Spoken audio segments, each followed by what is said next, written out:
To motion adopted by the House on May 26th, 2020, Standing Order 108-2, and the motion adopted on June 1st, 2020, the committee is resuming its study of the impacts of COVID-19 on fishing industry stakeholders. Today's meeting is taking place by video conference. The proceedings are public and are made available via the House of Commons website. So you are aware, the webcast will show the person speaking rather than the entirety of the committee. Regular members know this by now, but for the benefit of our witnesses who participate in a House of Commons virtual committee meeting for the first time, I should remind you all of a few rules to follow. Interpretation in this video conference will work very much like in a regular committee meeting. You have the choice at the bottom of your screen of either floor, English, or French. As you are speaking, if you plan to alternate from one language to the other, you will need to also switch interpretation channel so it aligns with the language you are speaking. So you may want to allow for short pause when actually switching languages. Before speaking, please wait until I recognize you by name. When you are ready to speak, you can click on the microphone icon to activate your mic. Should members have a point of order, they should activate their mic and state that they have a point of order.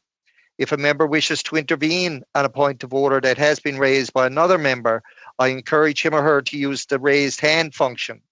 In order to do so, you should click on the participants at the bottom of the screen.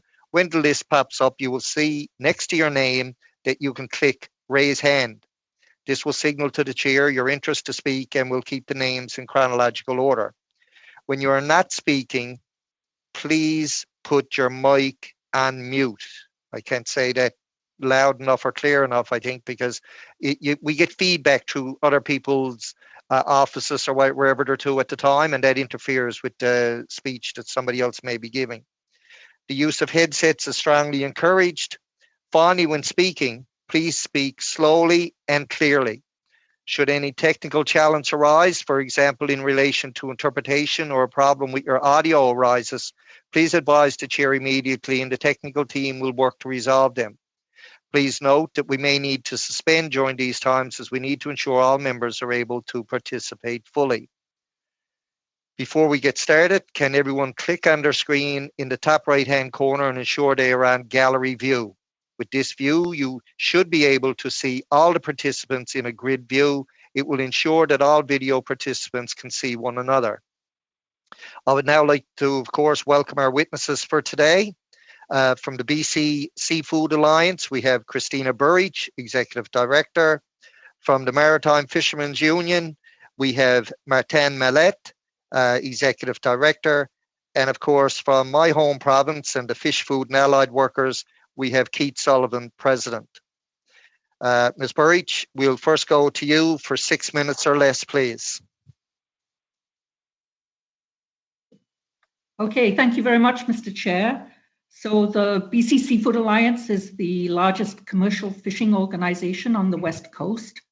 Our full members are both harvester associations representing the owners and operators of commercially licensed fishing vessels in most major fisheries in BC, and processing companies that process about 70% of BC salmon, herring, ground fish, and some specialty products. We do appreciate the opportunity to give you a sense of the impact of COVID-19 on West Coast fisheries. So our experience started in the last week of January when sales of gooey duck, Dungeness crab, and other live products ended when the Lunar New Year markets in Asia shut down. Those three products have a wholesale value of more than $150 million annually.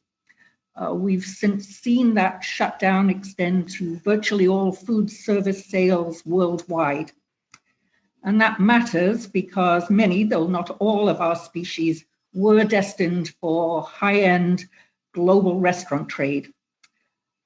Some species are adapting reasonably well to a market that is now predominantly domestic and retail, which means lower prices to the processor because of high retailer margins, and so to the harvester. And some of our species, gooey duck, herring roe, sea cucumbers, will never have a domestic presence, So we need to figure out the cargo and container problems that complicate getting them to Asian markets. Markets which were beginning to recover until the new cases in Beijing linked to a seafood market. And so we're seeing those markets shut down again. Those species, with a couple of others in the same predicament, amount to almost half the West Coast wholesale value.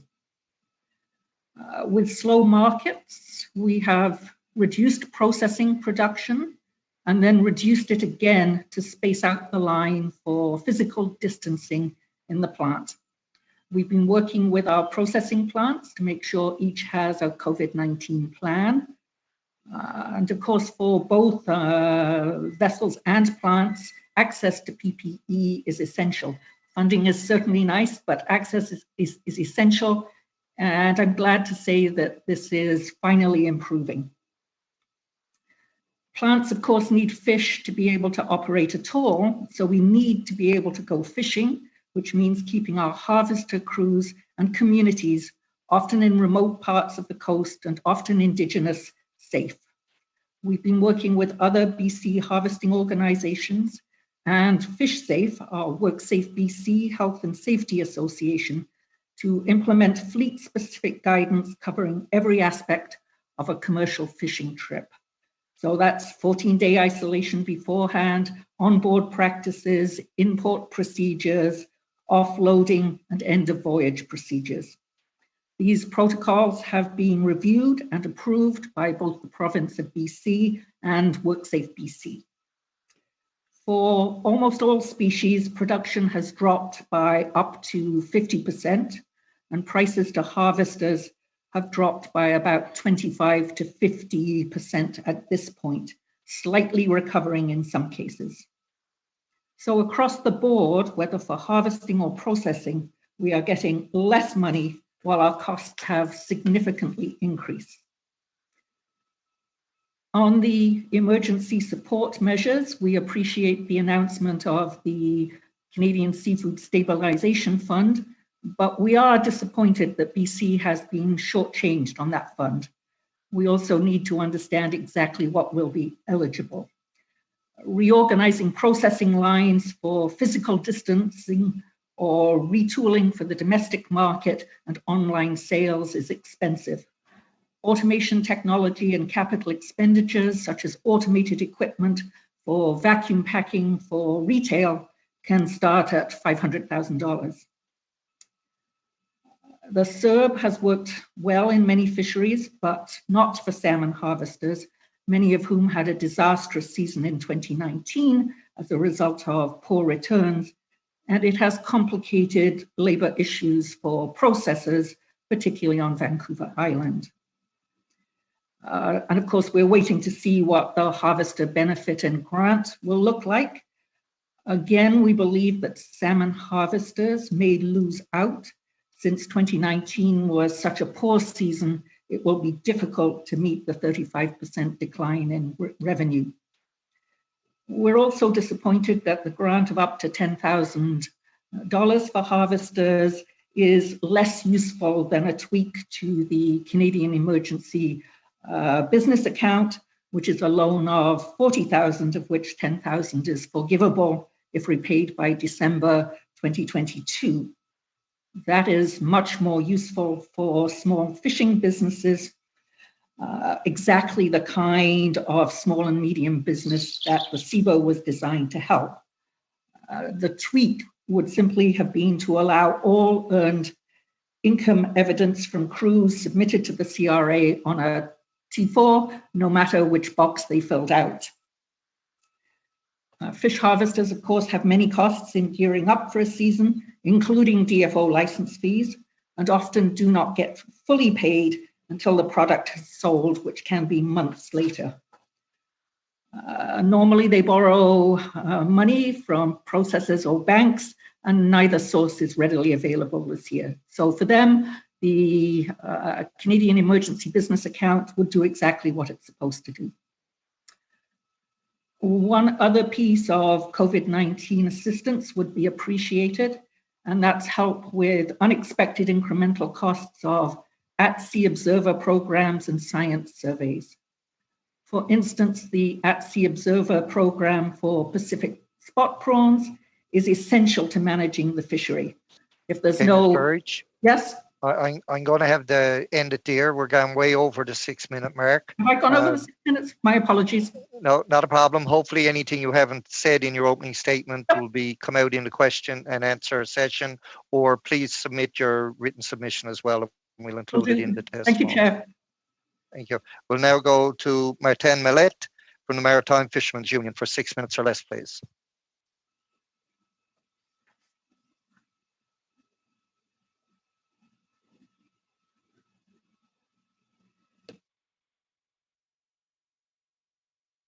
You're on mute, Mr. Millet. Oops.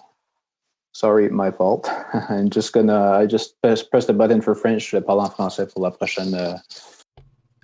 I will be speaking French. Our union is an organization that represents more than 1,300 owner-operators since it was created in 1977. The MFU's mission has been to represent, promote, and defend the interests of inshore fishermen and their communities in the Maritimes. The MFU is also an active member of the Canadian Independent Fish Harvesters Federation. Since the beginning of the COVID-19 pandemic in January, fishermen associations across Canada have been assessing its impact on the livelihood of their members, the economic sustainability of the industry as a whole, and the coastal rural communities that depend on it. In Atlantic Canada and Quebec, one of the most important fisheries in Canada is about to open, that is the lobster spring fishery, and no specific programs have been announced for fishermen and crew. We, along with other associations, had asked for financial support for harvesters and crew members, for support for basic income. We also wanted support for operating expenses, and finally, the business cash flow. This emergency support was elaborated quickly, and we wanted it to be implemented quickly by the federal government because it was based on existing programs. Today, even though some of these support programs are available to our harvesters, many will have to have access to benefits and other subsidy, and the subsidy program that was announced last April. However, the waiting period and access to this program is harmful to the industry because it creates confusion and it affects the entire process for our harvesters who are wondering whether they can fish and cover their expenses this year while supporting their families and crew. So here are some industry particularities that need to be taken into consideration and addressed. Number one would be the seasonality of the industry, which is extremely important to consider. As an example, many spring lobster fishermen only have a few weeks to cover their preparation expenses and have enough net income to subsist until the following season. The season has been reduced this year because the fishing season started late. Also, there's a low price for lobster and low daily catches. Also, the fishermen aren't paid until they can sell their product, so they can't show the financial impacts of the crisis before they begin their fishing activities. There are operational costs that must be covered, including wages, before this season is underway. Many programs are available to help these harvesters that are at sea. Some of the programs will end this summer and won't be available for August or later in the fall.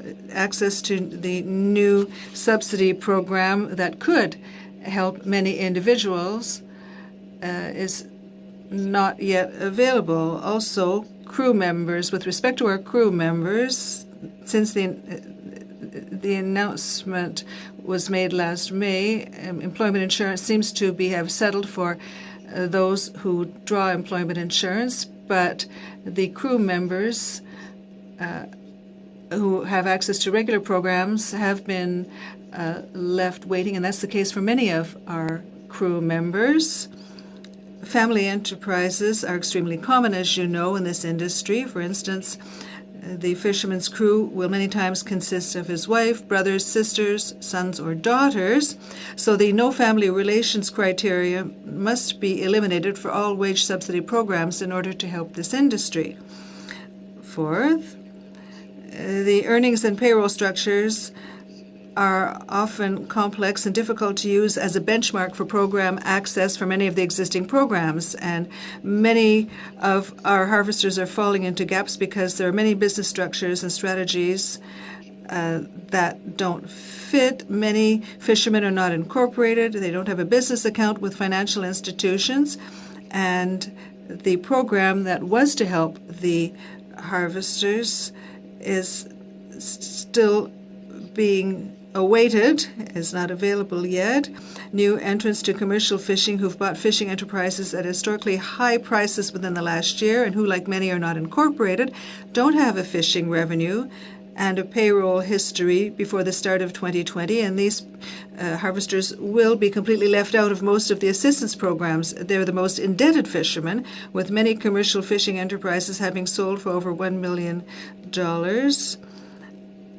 So the Small Business Fund can help some of these harvesters, but many don't meet the criteria necessary to be eligible for the program. And at this time, it would seem that the amounts have almost been exhausted. So in conclusion, the MFU will continue to collaborate with the federal government and applauds its continued efforts to ensure the health and safety of all citizens. We believe that the current situation in the fisheries requires a broad and proactive approach from our federal and provincial governments that considers usual fishery management considerations, but also the economic impacts of this pandemic on the fishing sector as a whole. Financial support measures for the fishing industry need to be announced urgently to ensure the sustainability of this economic pillar for coastal rural communities in the Maritimes and across Canada. Thank you, and thank you for giving me the opportunity to share these concerns with you today. We'll now go to Mr. Sullivan from the FFAW when you're ready for 6 minutes or less. Thank you, and good afternoon, Mr. Chair and members of the committee. My name is Keith Sullivan. I'm here on behalf of the Fish, Food and Allied Workers Unifor. FFAW represents nearly 15,000 working women and men throughout Newfoundland and Labrador. Most of our members are employed in the fishing industry and are spread out in more than 500 communities all around the province, 10,000 being harvesters and 3,000 employed in fish processing. COVID-19 has had a serious impact on our province's fishing industry. Some fisheries were delayed by more than a month at what would have been the beginning of valuable snow crab and lobster seasons due to the safety concerns related to the pandemic. Now that fisheries are up and running in Newfoundland and Labrador, market challenges are severely impacting incomes. To put it in context, last year the fishery was worth $1.5 billion to the provincial economy. The snow crab fishery was worth $1.5 billion, was worth $350 million in 2019. Entire fisheries, such as northern shrimp, are in jeopardy due to impacts from COVID-19. Losses related to the pandemic could amount to hundreds of millions of dollars. For small coastal communities, this is devastating. Fisheries workers continue to be concerned about safety on the job and how a shortened season will impact their income. Both harvesters and plant workers rely on employment insurance to supplement their income during the off-season. With most harvesters expecting a significant decline in earnings this year, many were rightfully worried about qualifying for benefits once the season ends, and were relieved to hear the federal government's announcement on changes to fishing EI so that harvesters can use previous year's earnings to qualify in 2020. In addition to the new wage subsidy and grant for fishing enterprise owners. Unfortunately, since the federal government's announcement last month, no further details on changes to fishing EI or details on the other harvesters' benefits have been released. This has created massive frustration and anxiety for harvesters. Each day, our union receives dozens and dozens of calls from our members looking for information or clarification on these programs. While we understand that changes to EI and the rollout of these programs won't happen overnight, the challenges facing our industry are impacting harvesters today, and they can't wait any longer to know how these programs will help them and their families. Right now, most independent owner-operator harvesters in our province can't avail of SEBA. This must be fixed. We have young harvesters who've just invested huge amounts of money, sometimes millions of dollars, in gear and boats, for example, and now they can't access a program that'll help them get through 2020 and help participate in the financial recovery. Fish processing workers will face similar struggles. These workers rely on seasonal EI benefits and were left out of the federal announcement to support fish harvesters. Like harvesters, processing and other fisheries workers are on the front lines, providing fresh, high-quality seafood to domestic and international markets, feeding coastal communities, and supporting fishing families. Given the delays in the fishing season and market challenges, which have limited the amount of seafood we will process and export this year, many processing workers will not have enough hours to qualify for adequate EI or have extremely low benefits to carry them through until next year. These workers will need support from the federal government, either through changes to seasonal EI, similar to the recent changes to fishing EI, that will ensure they can qualify based on last year's insurable hours, or adjust the program in consideration of the pandemic. An example would be to decrease the number of the best weeks in the calculation for benefits. In terms of other federal policy that I believe will safeguard the inshore fishery, the new Fisheries Act offers some opportunity. For Newfoundland and Labrador, it's not hyperbole to say that fleet separation and owner-operator are two of the most important economic development policies for our coastal communities.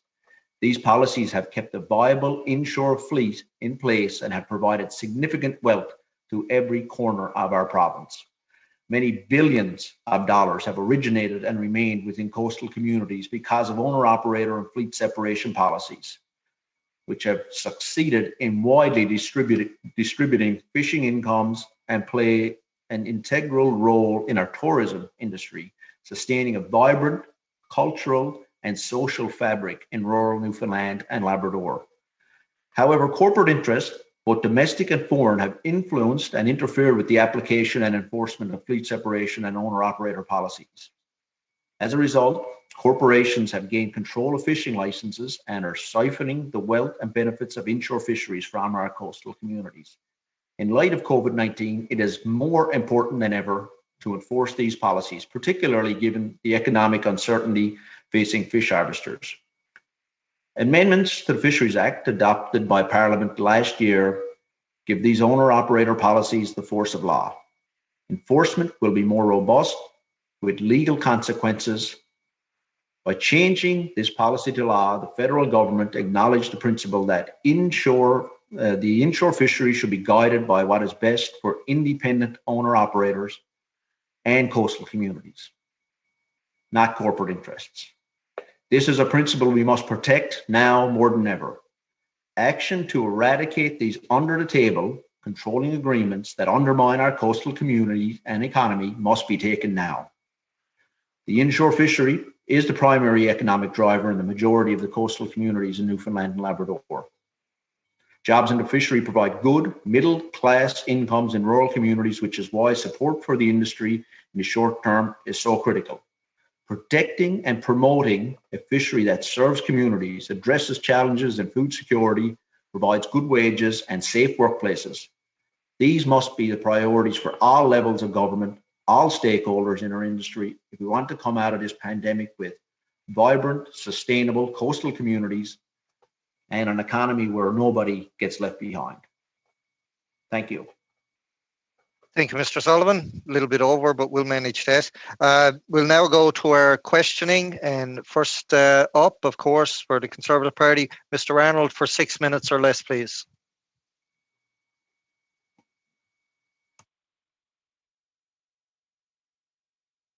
You're on mute, Mel. Thank you, Mr. Chair, and welcome to our witnesses. I think we've all met before at this committee, so it's good to see your faces again. Currently, we see fishermen needing more and more support because they're not getting good prices at the docks, and the government has yet to deliver a single dollar through the fisheries programs announced to date. How big of a factor are the market conditions and the challenges facing you and your members during the COVID-19 crisis? How big are the market conditions a factor?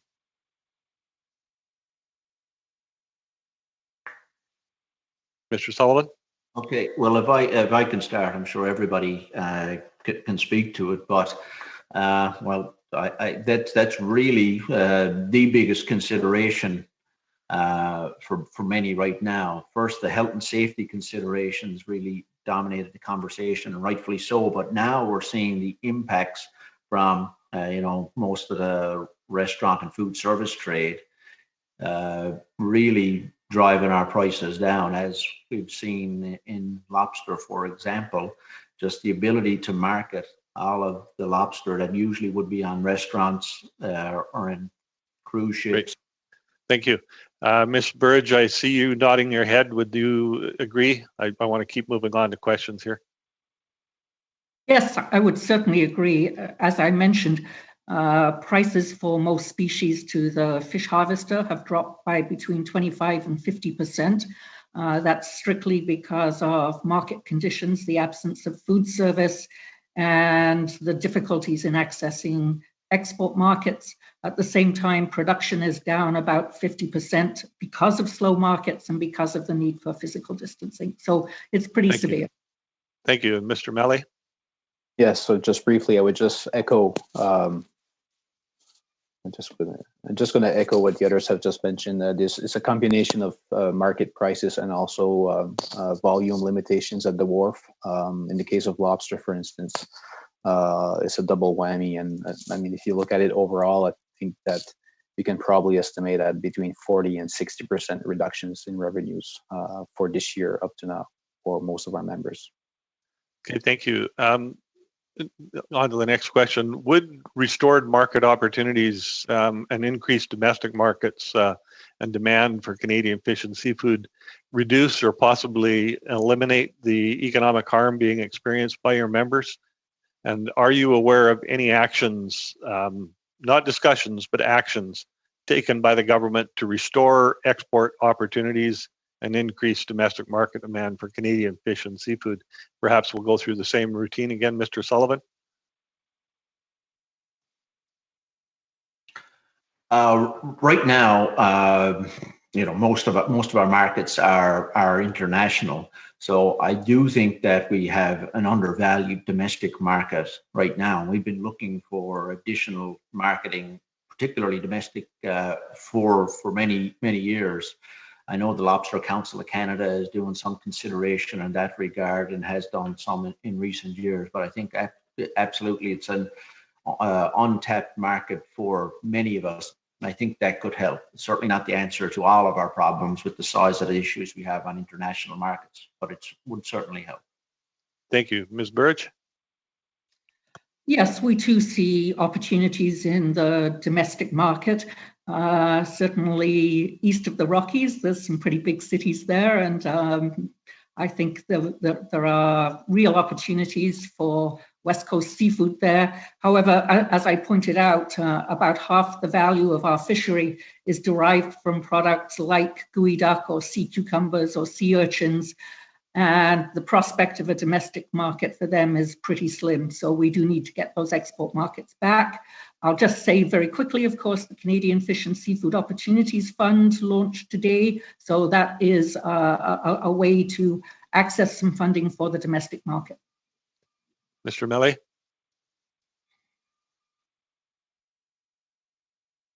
on mute there. So yes, I would agree with my colleagues that I think that a domestic market initiative would help. Although depending on where you are in Canada, like let's say in the Maritimes, there's no. I mean, the biggest city is Montreal, and is several hours away. And I mean, this is food for thought. I think that it can only help at medium and long term level to try to increase interest of our Canadian citizens to consume more seafood in general. I mean, that's been an issue for years. Thank you. Have any of you seen any actions by the government yet to promote markets, either international or domestic markets for Canadian seafood? Not specifically promote this year, but I would echo what I was just mentioned, what Christina just mentioned with regards to that new fund that was created or announced today. I think there's potential there. Hopefully, there's not going to be too much bureaucracy involved in getting these funds rolling. Ms. Burridge or Mr. Sullivan, have you seen any movement that way from the government on promoting marketing? The Canadian Fish and Seafood Opportunities Fund, I think, will do that. Yep, and again, I mean, small programs in the past, and I mentioned Lobster Council of Canada doing some program, some work like that. But again, I'd be interested to know how we can avail of the Canadian Fish and Seafood Fund, for example, and what we can do from here to build, rebuild our markets, make sure logistical challenges are taken care of, and obviously get value back into the hands of people who are working and living in coastal communities. Yeah. Thank you. Thank you, Mr. Arnold. We'll now go to Mr. Cormier for 6 minutes or less, please. Alors, bonjour tout le monde. Hello, everyone, and I'd like to thank the witnesses for being with us today, and thank you for the excellent work that you are all doing in your own respective communities for aquaculture and the fishery. I know that it hasn't been an easy year, but if we all work together, I'm sure that we can make it through. Now, my questions are for Mr. Mallet. To begin with, Mr. Mallet, I'm happy to see you. We've been working together for a number of years already. Congratulations to your association for the wonderful work that you're doing. And in what you said in your testimony, you mentioned something that I'm extremely interested about: $400 million in investments for the fishery over the past years. That's not a negligible amount, but you said a few things relating to the program criteria. We all want the programs to be available as quickly as possible for the harvesters and their businesses, and you talked about new entrants. The minister said yesterday that she was doing whatever she could to solve the problem, and that's why we have you here, to ensure that you will give us some ideas. With respect to the new entrants, what would be the easiest solution to allow the new arrivals to be able to benefit from these programs without having to sign a whole lot of documents? Well, thank you for the question. The new arrivals are the ones who have the most to lose. They entered the industry with the highest level of debt, and for us this represents about 5% of the fleet, so it's a fairly large percentage. It could be as simple as to look at the history of the transfer of the licenses. Associations themselves also have information for the transfers. It's compulsory when a license is transferred. It has to be recorded, and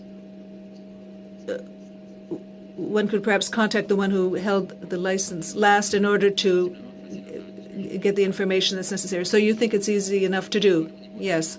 Now, with respect to EI, as you know, in the program, it was very clear that for the owner-operators, because there's two types of EI, the EI for the harvesters and regular EI, and this was all calculated on past performances. We don't want these people to be cast aside, that is the crew members or others that won't necessarily have enough hours to qualify for EI. But what would be the solution to allow these people to qualify more quickly for EI? Do you have some type of program in mind, some type of amendment perhaps to the current EI rules? Well, it could be a combination of CBAR and another, and the EI regulations.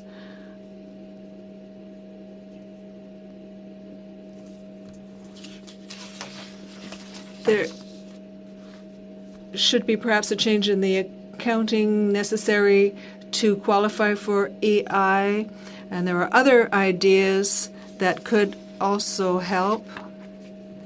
The sooner we have information on that, the quicker we will be able to provide comfort in these times.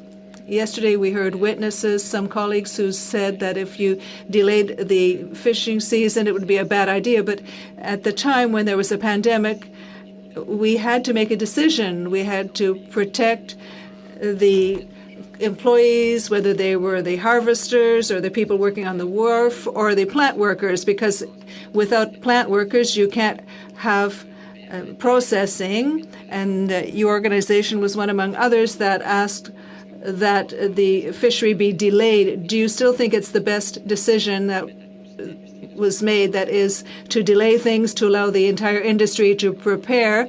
Because since the decision has been made, there hasn't been one case of COVID in any of the plants. So do you think the decision was a good one?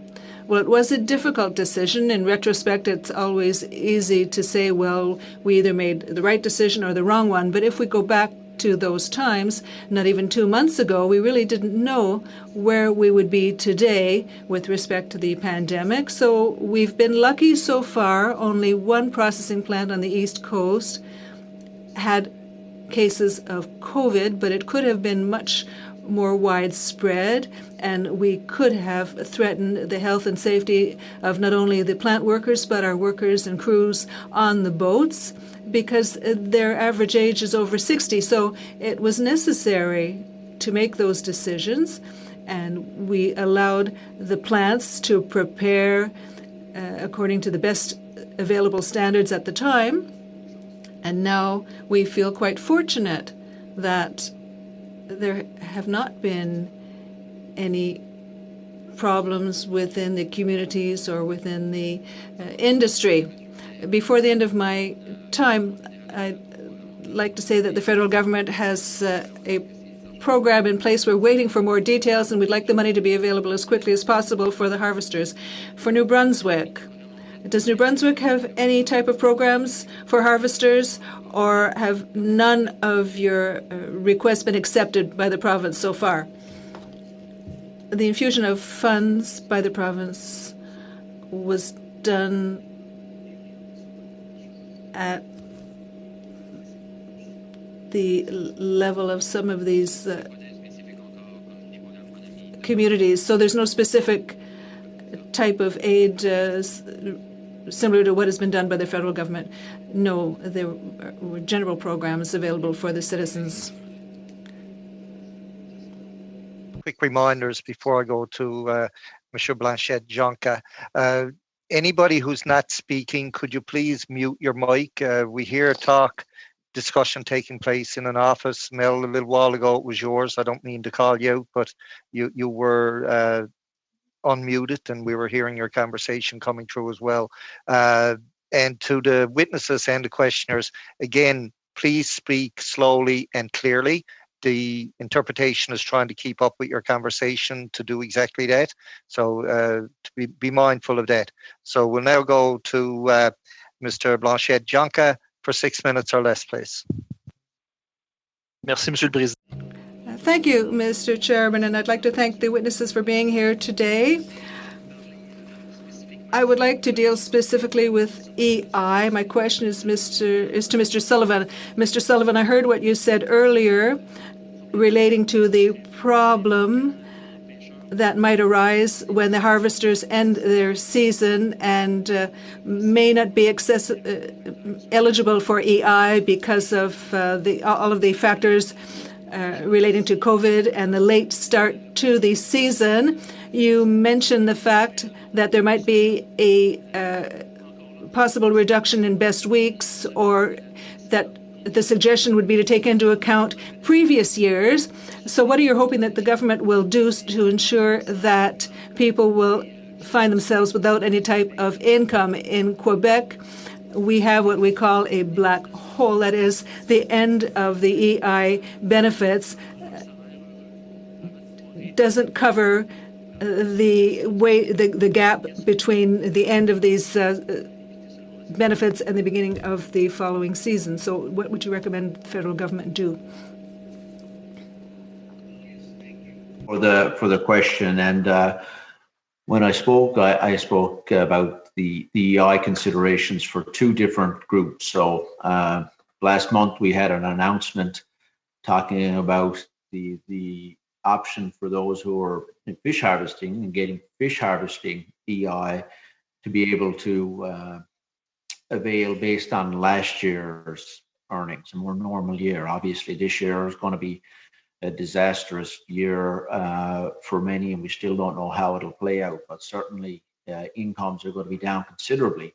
So it was good to get that announcement for harvesters on EI, but we still don't know any details. And that's what I was saying. We're getting so many calls about that. So clarifying exactly what that was for those on harvesting EI would be key. The other group, sometimes it can be harvesters who go through the regular labor, we'll call it, employment insurance system, or those who are in fish processing plants or different places. They have a shortened season, and really there's no income security been announced for those people yet. So they're working extremely hard, an extremely stressful year, and still no consideration as of yet.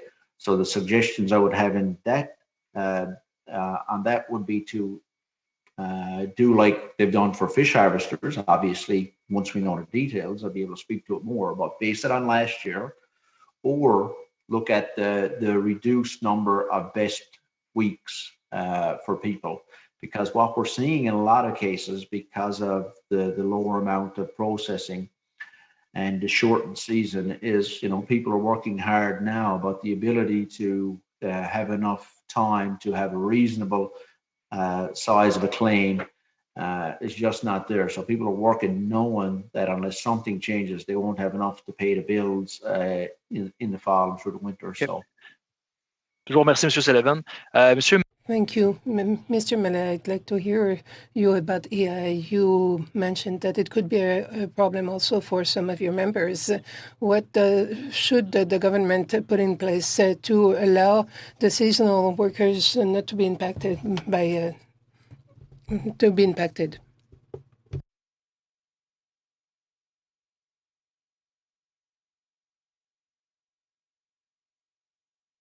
You're on mute. Oops, excusez-moi. Excuse me. I'll repeat what Mr. Sullivan said, and I'll add to it. The several approaches could be combined to solve the problem. We have to be careful of not creating a problem when there isn't any yet. In the plants, we need the people to work in the industry the rest of the year to get out of this situation. We need a program that allows people to work, but that at the end of the day, when we see that there is a lack of income, the EI could be there to add to the income. There is no obvious solution. But maybe we could look at the use of CERB as an option to be an insurable income. If it's if it's possible to use the CERB for a person who lack weeks that they would need more money to get to the end of the year.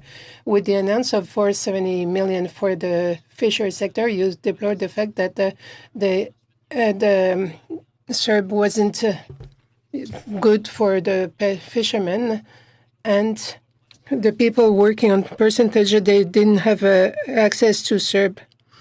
Is there anything missing from the government to help the people with the salary wage? The idea is that the salary grant would be accessible to all members, and that it could solve the problem for many people, many of our members, and some in the sector in the Maritimes and in general. Of course, the majority of fishery businesses have members of the same family working, so a grant of $10,000 versus 75% of a grant for sometimes 2 or 3 workers on the boat. It's a big difference in the potential income to support this business so that it can keep working. Mr. Mallet, do you think that the reality of fishermen is the same in the Maritimes and in Quebec? Yes, absolutely. We share the same waters. We have the same issues. On another topic, do you believe that the development of the fisheries of other species like the seal could help and diversify the industry?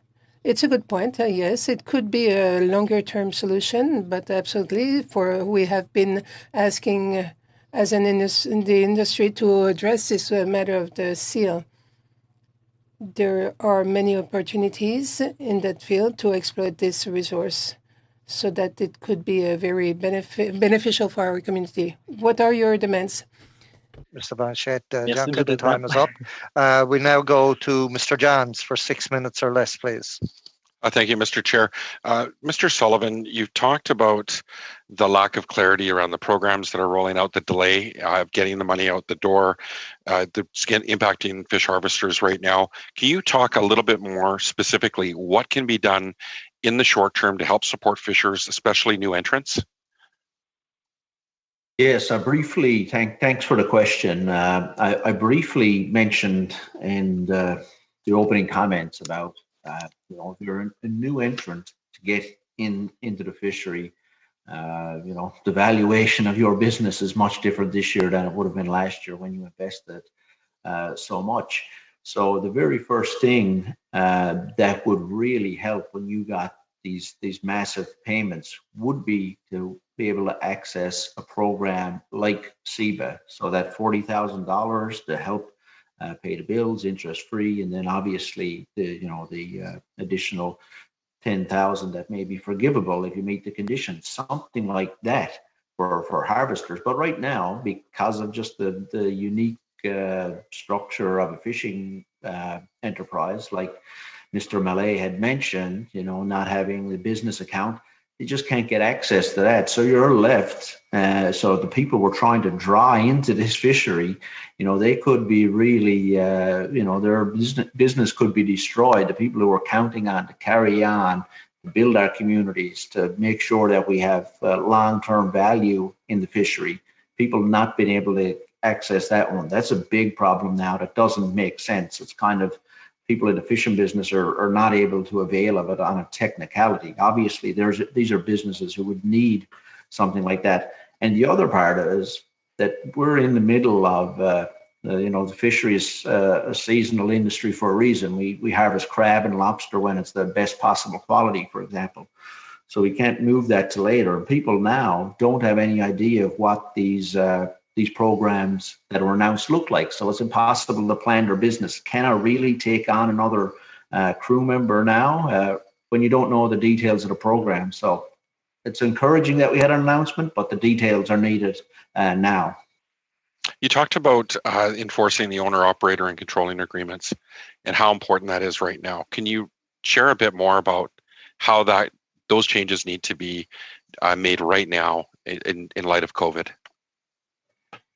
Yeah, and I could see why you might ask the question. Is like, okay, why now on COVID would you bring up something around this policy changes on the owner operator and why we need enforcement. But we've been working towards, making sure that people are not finding loopholes. Large corporations are not, and usually fish processing companies, not finding kind of loopholes that undermine our coastal economy. And we feel that has been ignored and chiseled away at. But right now, when people are doing very poorly, obviously there's opportunities for these corporate interests to take over these enterprises at lower values, be able to jump in and take over what they've already been more slowly doing in the past. So now is a time where we really have to work to enforce the owner-operator policies and get rid of these controlling agreements that are hopefully soon be illegal. But that's why we need the regulations to match the legislation from last year. So again, it's not something we should delay on. We know there's a lot of competing priorities, but I think that one should be really prioritized now at a time when harvesters in our communities are so vulnerable. Critical feedback. Ms. Burridge, you talked about the Canada Seafood BC Stabilization Fund and the impact, how it's unfair to British Columbians and specifically how it's hurting those on Vancouver Island. Can you speak a little bit more about that and what needs to change there to support those workers? Under the Stabilization Fund, BC is going to get less money than Quebec. The fish and seafood business in BC is worth $1.8 billion. In Quebec, it's worth 4 times less than that. So it comes because of a statistical anomaly with Statistics Canada, whereby salmon aquaculture is not considered to be seafood processing. And yet they have plants that turn out salmon fillets pretty much 24/7. So that's the problem, that it's a statistical anomaly. It's dealt with one way in Atlantic Canada and a completely different way in BC. So as a result, we simply don't get our share. Thank you. Mr. Mallet, when you were appearing before the Finance Committee and I had a chance to ask you questions there, you talked about family-run businesses and how they're so common in the industry. Can you talk about what changes you've seen around family-run businesses since early May and what recommendations you have to be more inclusive to these types of businesses and the impact of COVID?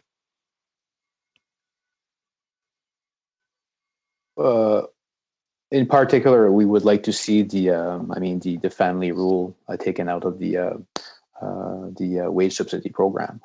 That would be a huge help. What we're seeing right now in terms of effects of not having access to many of these funds right now is like Mr. Sullivan just mentioned. Fishermen are making some tough choices to instead of hiring 3 deckhands or 2, they're maybe just hiring 1 and fishing less often and trying to squeeze whatever they can squeeze out of this season. So in particular, that's one part of the rules right now that are excluding many of our fishermen. Great. How much time do I have, Mr. Chair? 15 seconds. Okay. I think I'll instead of diving into a full question, I'll wait for the next round. Thanks very much. Okay, thank you, Mr. Johns. That closes up our first hour pretty well. I want to say thank you to the witnesses who have taken the time to appear before committee today and to the cooperation as well of the members in their questioning and being respectful to all our witnesses and vice versa. So again, I'll give a chance now for those witnesses to leave before we get into our next hour with the 3 new witnesses. So we'll suspend for a moment and come right back. Thank you. Thank you. Thank you to the committee.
meeting, I should remind you all of a few rules to follow. Interpretation in this video conference will work very much like in a regular committee meeting. You have the choice at the bottom of your screen of either floor, English, or French. As you are speaking, if you plan to alternate from one language to the other, you will need to also switch the interpretation channel so it aligns with the language you are speaking. You may want to allow for a short pause when switching languages. Before speaking, please wait until I recognize you by name. When you are ready to speak, you can click on the microphone icon to activate your mic. When you are not speaking, your mic should be on mute. The use of headsets is strongly encouraged. Finally, when speaking, please speak slowly and clearly.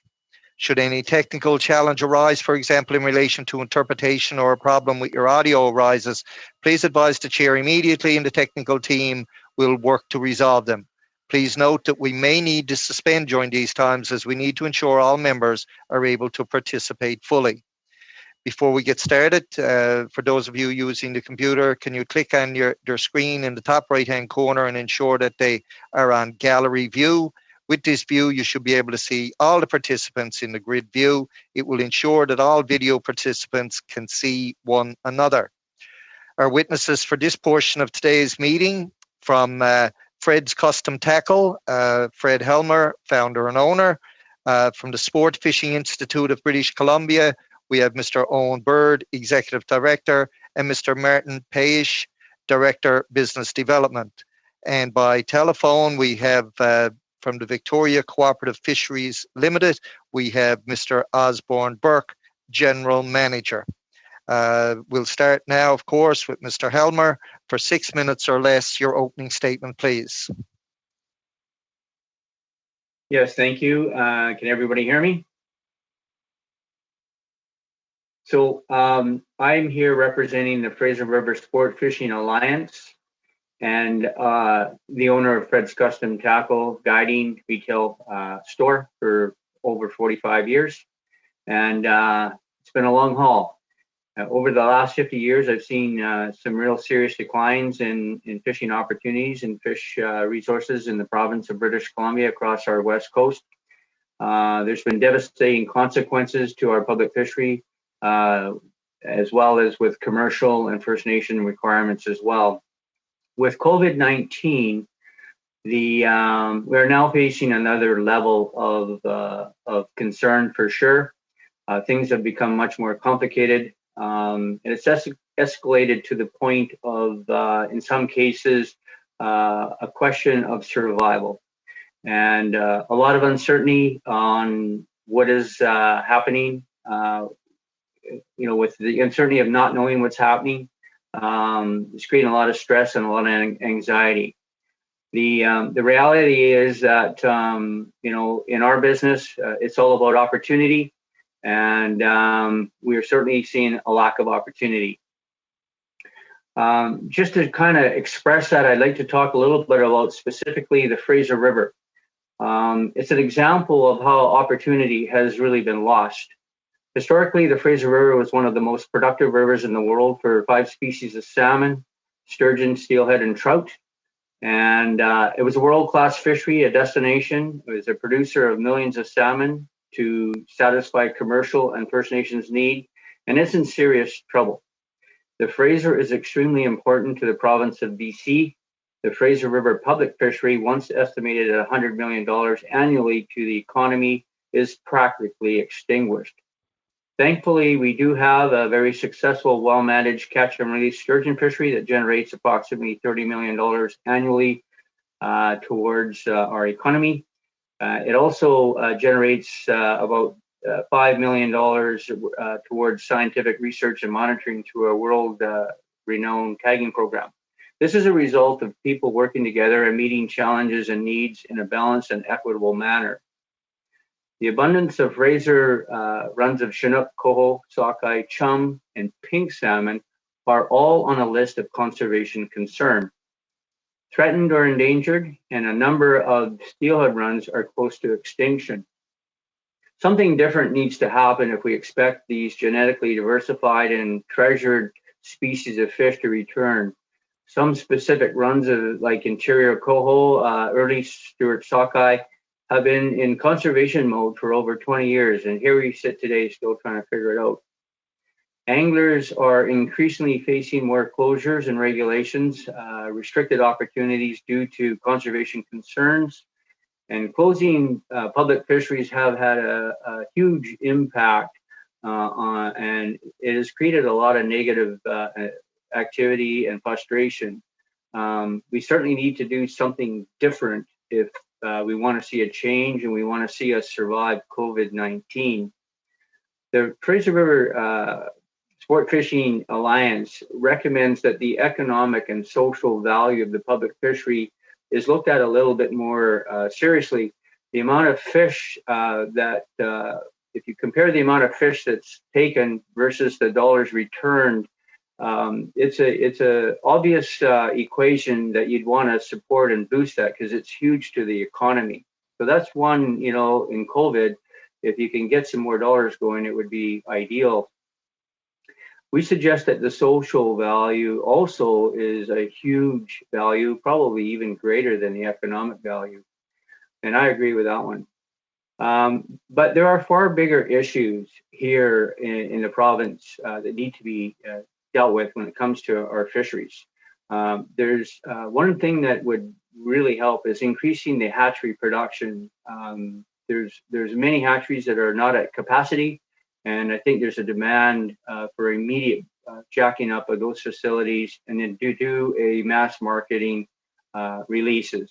That's very important because it does create the opportunity. We are facing a crisis. It's time to... Mr. Helmer?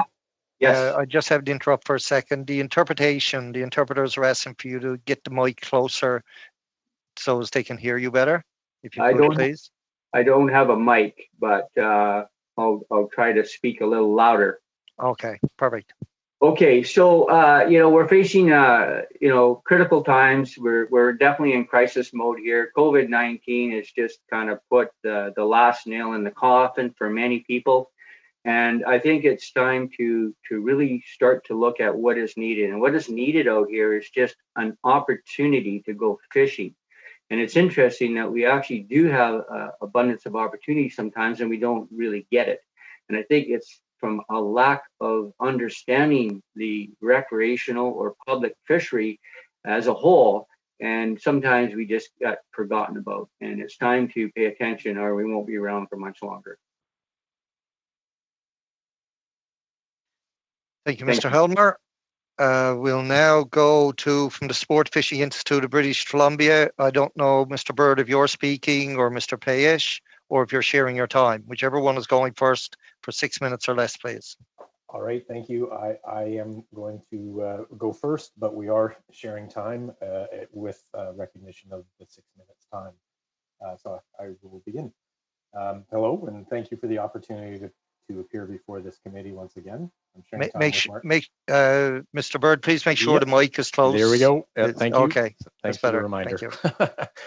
I am sharing time with Martin Paish so that we can provide information about BC's public fishing industry, the effects of COVID-19 on the industry, and a detailed perspective on DFO's Sport Fishing Advisory Board proposals that should, but have yet to play an important role in reducing impacts of the pandemic. The Sport Fishing Institute of BC is a non-profit industry association that represents the interests of 250,000 licensed tidal water anglers in BC and the hundreds of businesses that support them. According to the most recent provincial sector report, the public fishery and related businesses produce $1.1 billion in annual sales, create more than 9,000 jobs, resulting in a $398 million contribution to the province's GDP. The public fishery is the single largest economic driver of all BC fisheries, yet anglers harvest only 15% of the annual halibut catch, and while it varies year to year, 25% of annual salmon harvest. To this day, in 2020, the department has paid little attention to the BC sport fishing industry, or done little to address its concerns. The industry and many small businesses and coastal communities that are affected by and depend on reliable access and opportunity for the public fishery, hard hit by broad and restrictive Chinook measures implemented in 2019 and now again in 2020, are additionally suffering due to the impacts of COVID-19. There's a desperate need for certainty and stability for business survival and to allow the possibility of contributions to local and provincial economies. The combined effect of 2019 and 2020 Chinook restrictions, and now the pandemic, is a devastating 1-2 punch that could be mitigated by more timely and decisive action by the department. DFO response to repeated requests that reliable opportunity be a durable and entrenched aspect of annual fishery plans has been minimal. The public fishing and related businesses require an ability to plan for an upcoming season. Part of that planning includes communicating expectations to clients and for pre-season purchasing and preparation. Anticipated access and opportunity are essential components of public fishery business and for its participants. Clients plan to visit and go fishing based on many factors. Expectation and opportunity are foremost. Service providers, guides, and lodge operations market and promote their services beginning each fall prior to a regular season, which would ordinarily run from March until October. Small community tourism agencies will similarly promote various attractions, including access to the public fishery. Without a sense of opportunity and expectation, the ability to offer a predictable or reliable experience is significantly compromised, if not impossible. The pandemic has only exacerbated the limitations to promote business and plan. It should also be noted that the sector, recognizing the challenges and unprecedented effects of the pandemic on regular management activities of the department, have been actively considering ways to assist with and address catch monitoring gaps created as a result. Utilizing guides, avid anglers, volunteer anglers participating in sampling projects and catch data collection, and making the SRIF-funded Fishing BC app available as an interim data collection tool have been offered. Yet to date, incorporating all additional data sources to address pandemic-caused gaps and to allow increased understanding of catch and collection of data has not occurred. The public fishery is dependent on reliable and predictable opportunity, particularly now during the pandemic. While the department could have responsibly and defensibly implemented relevant aspects of the SFAB proposals in April, we continue to wait. As COVID restrictions relax, British Columbians and Canadians can now begin to contemplate fishing-related travel and tourism activities that could provide important relief and support to many small communities and businesses. Lacking certainty will negatively affect those plans. Without access and opportunity that the SFAB proposals can deliver now and in the future, the damage to coastal communities, businesses, and misperception continues to build and may be irreparable. So now over to my colleague Martin Paish for specific details about the SFAB proposals and their development. Mr. Paish, you have just over a minute. I'm quite confident I won't be able to get through what I want to do in that time, but I'll do the best I can. A few common themes have arisen that help us understand COVID impacts on the public fishery. These are the importance of the fishery to British Columbians as a healthy outdoor activity, a means for Canadians to harvest seafood that is a common property resource, that the public fishery represents the most significant fishery-related source of employment and economic activity in BC, which is the cornerstone of the economy of many small communities. Chinook are the driver of the BC tidal waters public fishery, and the 2019 non-retention regime is devastating to us. To allow the fishery to survive, the SFAB has submitted a series of proposals to DFO that allow for additional retention of Chinook. Using 30 years of stock assessment data based on coded wire tags and DNA analysis, we're able to identify 11 separate areas on the southern BC coast that will allow for retention of Chinook, will virtually have no impact on the stocks of concern. We can be confident of this statement because the data tells us that they historically aren't caught there because they simply don't go there. It's important to note that all of this was undertaken in close collaboration with DFO stock assessment and science staff. We're grateful to the provincial government for taking the bold and necessary step to declare angling as an essential activity in British Columbia. DFO has done nothing to help the COVID challenges faced by our sector. Mr. Chair. Conference calls. Monsieur le Président. Where we update DFO officials of COVID impacts. Excuse me, Mr. Paish, you're gone over time, and I believe Mr. Blanchet-Janka has a point of order. Monsieur Paish, s'il n'y avait pas de traduction, Monsieur le Président, juste valider. There was no interpretation, Mr. Chair. There was no interpretation. Committee here. I do believe that your language selected on your computer could be the French. My language selected on the computer is English.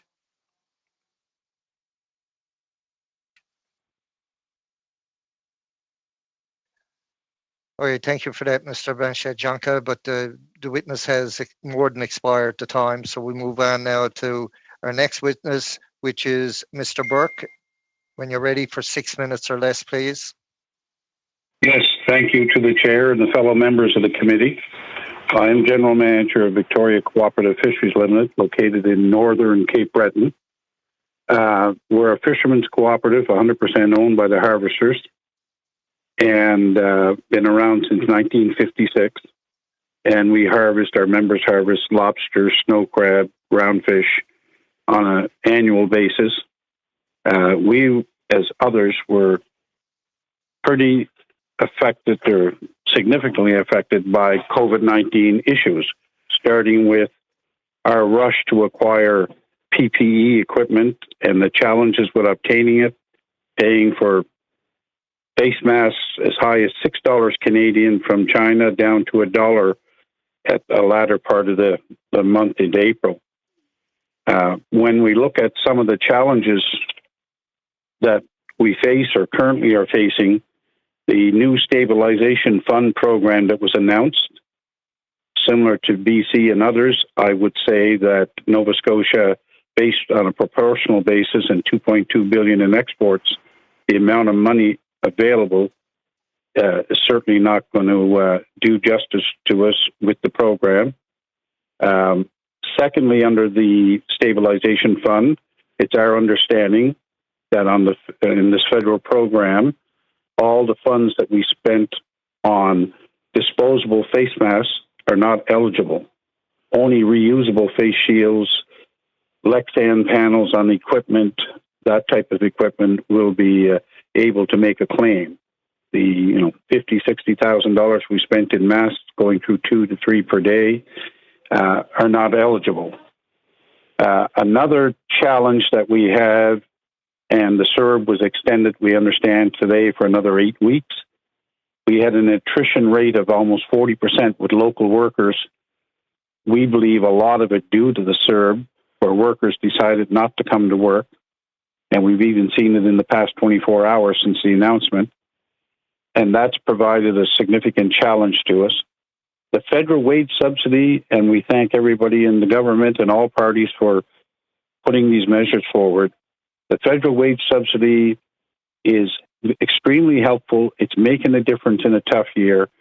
However, the challenge in meeting the 30%, you have a challenge in the fact that some companies want to ramp up, but they need the subsidy.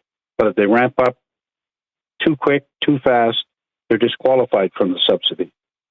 There was some reference by the Prime Minister to talk about changing the percentage. I would recommend that it should be on some sort of a sliding scale. If you're 30% loss in revenue, maybe it's 75%. If it's 50% or 20% or something, you get a reduced percentage back. That would still be helpful, but we don't want it to be a hindrance to companies in ramping up and hiring more workers so we can get them off of CERB and back into the workforce. And that's a significant challenge. And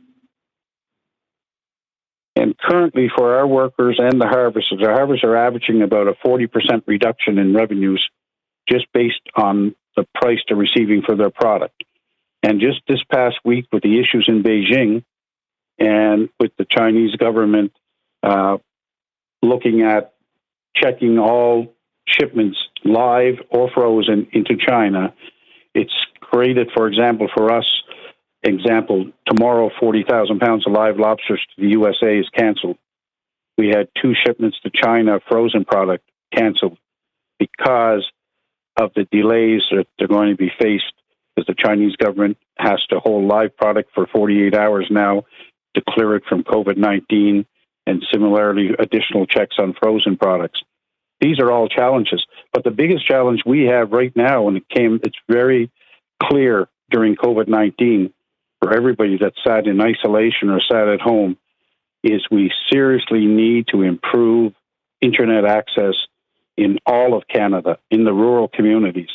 We're here on a phone. Internet comes and goes like the wind. We have significant challenges with it. It's bad enough that I drive 20 kilometers and I got to stop 3 locations.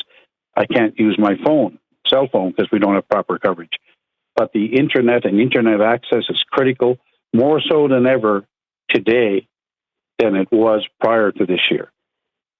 And we also heard some comments earlier as I listened in on markets. And within Canada, we're always trying to increase our markets. Outside of Canada, obviously USA and Asia. We hope that things will open up to travel so we can get back to doing with our federal and provincial partners our trade shows where we get to meet our customers, which are critical. And whether we're selling in Canada or we're selling in Shanghai or we're selling in Hong Kong, it's critical to make those connections and those relationships. And that's been severely limited due to the restrictions on travel. And as I said, internet more important than ever, but we just don't have proper access. But thank you, Mr. Chair. I'll stop there. Perfect, Mr. Burke. That was just about dead on the 6-minute mark. So I say thank you for that. We'll now go to our round of questioning. But before I go to Mr. Fast, I will say to everybody, including the witnesses, please speak slowly and clearly and as much into the mic as you can so as that we can get the proper interpretation for everybody that is being a part of this meeting. So Mr. Fast, when you're ready for 6 minutes or less, please.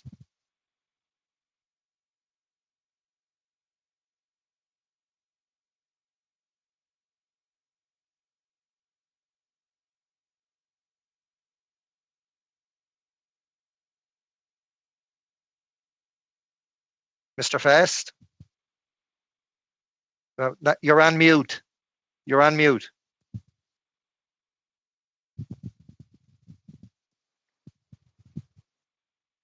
You're still on mute. There we go. Is that better? All right. When you're ready. Thank you very much. And welcome to all of our witnesses. Nice to hear you again, Fred and Owen and Martin. And thank you, Osborne, for your contribution as well. I want to talk about the SFAB's proposals to the minister. I've reviewed them, and honestly, they seem eminently sensible. They talk about mass marking of current hatchery Chinook production, implementation of mark selective fisheries in this and future years, enhanced catch monitoring regimes and improved assessments. It goes on and on and on. Have you, like you indicated, you still haven't had a response from the minister. Can you tell me when you actually handed in that proposal? Yes, I can. It's Martin Peshered. We submitted that proposal on April 9th. And at that point in time, we urged the minister to ensure that a timely decision was made. And here we are, the middle of June, and people are still waiting to be able to understand what their opportunity to fish for Chinook might be in some of these hard-hit communities. Thanks. Now, your season starts normally when? Did you say April, May? The actual Chinook season in British Columbia is 12 months long, but the peak of the tourist season and when people really, get into going Chinook fishing does start in April and continues through until the end of September. Oh, thank you. Your proposal suggests that the rebuilding of stream-type Chinook will result in the collapse of the recreational fishery infrastructure unless mark selective fishery is more broadly applied. You agree with that assessment, right? I do agree with that assessment. I believe that recovery of stream-type Fraser Chinook will need to be a multifaceted, comprehensive type of program that is likely to take decades. And the only way that the public fishery is going to be able to survive and realize its potential will be through a wider scale implementation of mark selective fisheries in southern BC. Well, you probably know that Minister Jordan was here at committee last week, and I asked her about marked selective fishing and mass marking of hatchery salmon. And honestly, she seemed to confuse genetic integrity and mass marking. So can you tell me, first of all, how many hatchery Chinook salmon are released every year? In British Columbia, we release approximately 40 million Chinook salmon. In British Columbia, I'm not sure of the entire, if you include coho, but it is 40 million Chinook. Of those, approximately 10% or less are actually marked. The state of Washington releases around 150,000 Chinook a year. All of those, or the bulk of those, end up spending a good portion of their life in British Columbia waters, and they mark 100% of their Chinook. So just for clarity, these salmon, the hatchery salmon, they're already in the wild. Only 10% are being marked. If we mark the other 90%, that doesn't impose any increased genetic challenge to our wild salmon, does it? The answer to your question is yes. And the reality is that mass marking of hatchery produced salmon actually helps with genetic integrity, in that we can identify hatchery salmon, we can remove them from systems before they spawn, and we can carefully select broodstock or progeny for hatcheries to ensure that we don't create domesticated fish by breeding hatchery salmon with hatchery salmon. So the answer is that mass marking should actually be able to help with genetic integrity, not hurt. So the minister suggested there's lots of science still to be done. There's still questions about genetic integrity of our wild salmon.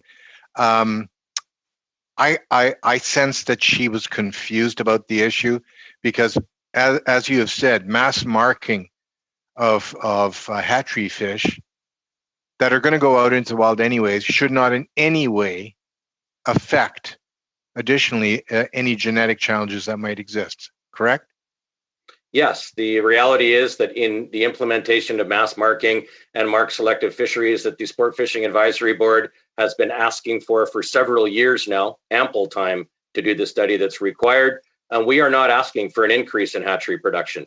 We're simply asking DFO to mark those fish that are currently produced in hatcheries for catch so they can be identified and caught instead of anglers retaining wild Chinook. It's pretty simple. Okay, if you were to prioritize future investments in your recreational industry, these would be federal government investments beyond mass marking of hatchery fish, what would it be?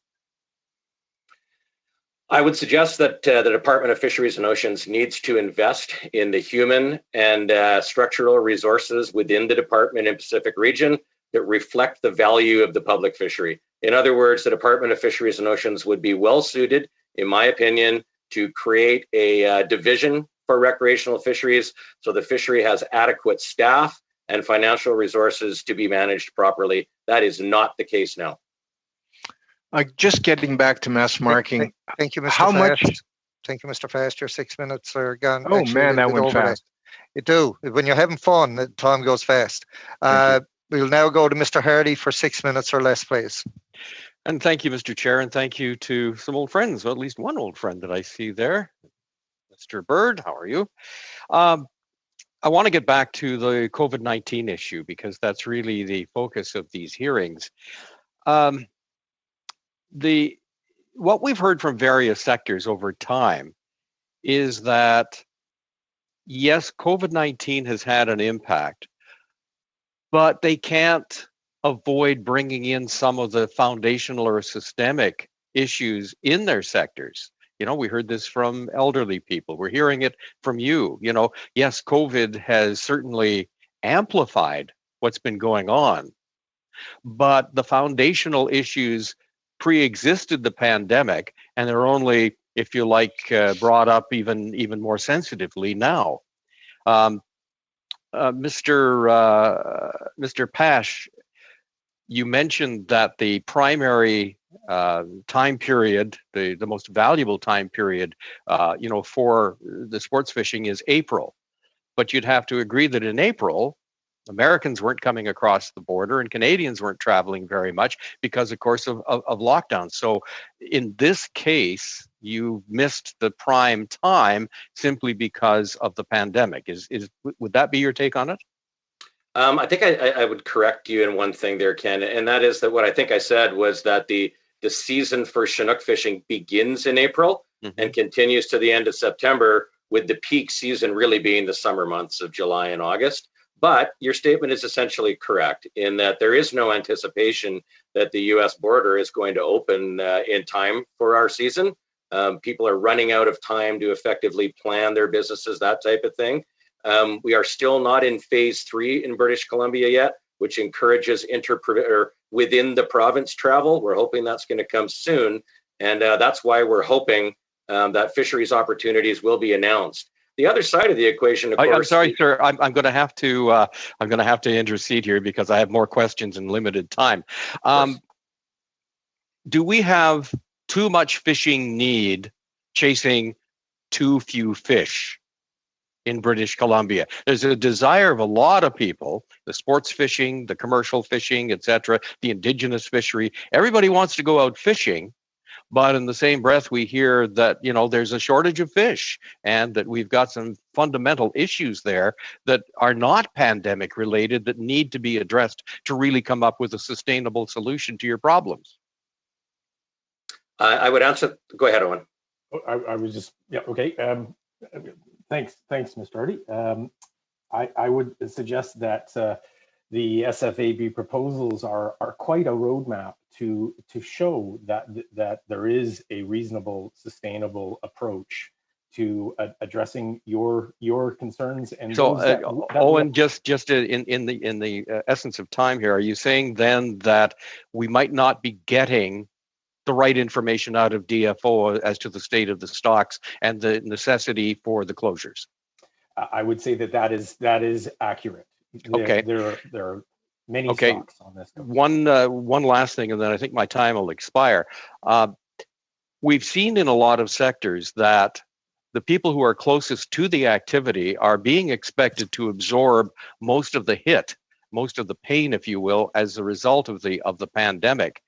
Is that the case, for instance, with the lodge operators, with Mr. Helmer, the equipment providers?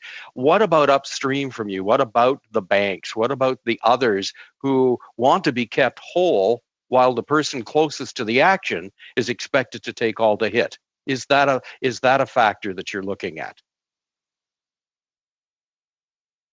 You've asked that of Fred? Well, I'll ask that of Fred if Fred is still online. Yes, he is. Fred, your thoughts?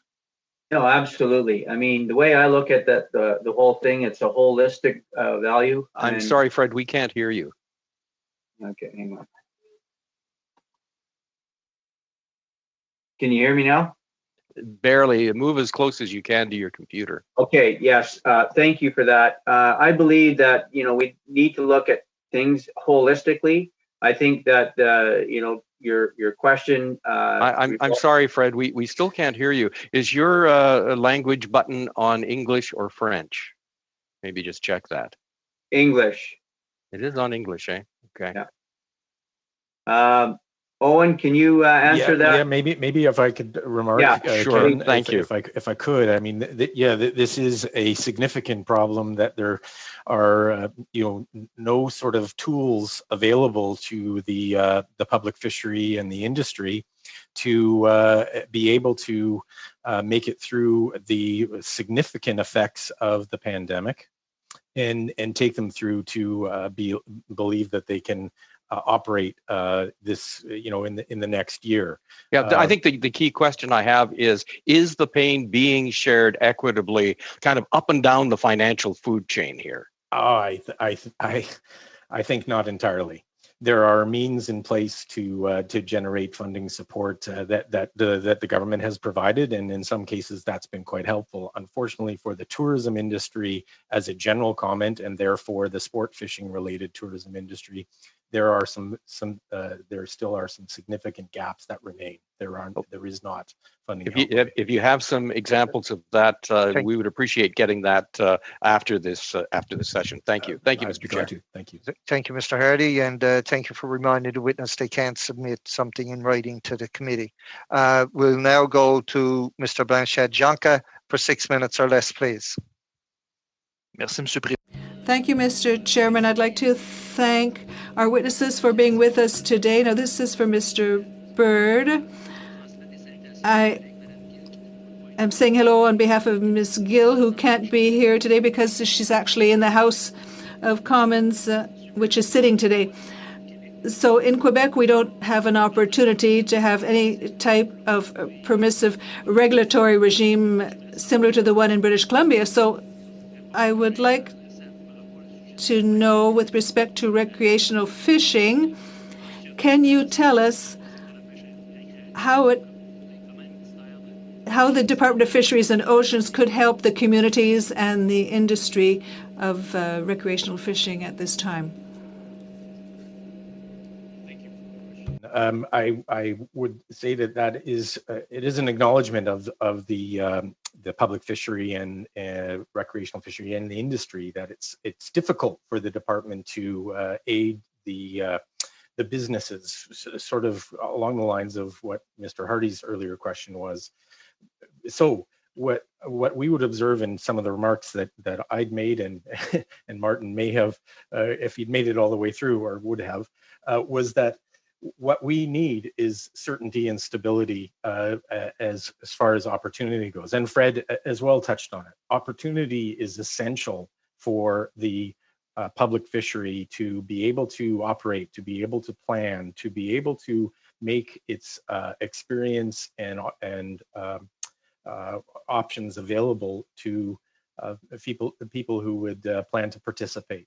So that goes for those that are interested in harvesting for food security, and it also goes for those that are planning a trip to visit small communities and that sort of thing. And so what we desperately need from the department is a decision about opportunity, and to make it clear what can be accessed and where fishing is reasonable and possible. Est-ce que vous pouvez me... Can you tell us what can be done with respect to recreational fishery in British Columbia? Or if the list is too long, can you tell us what species can you not fish with as a recreational fisher? Say that the resources in British Columbia and on our coast are fairly broad, and there are options to fish for many different species. They are all managed, and there are regulations accordingly, of course. But the key here, and what we've focused our time and energy and comments here on, is Chinook. Chinook in tidal waters are the marquee species. They're the ones that grow largest, but also are in numbers of abundance that allow for harvest, and people enjoy fishing for them. And like you say, they're important for food security. So while there are other species and there are other opportunities, the main driver for the public fishery in tidal waters in British Columbia is Chinook salmon. All others follow and are an important component of the activity, but it's Chinook salmon that is the driver.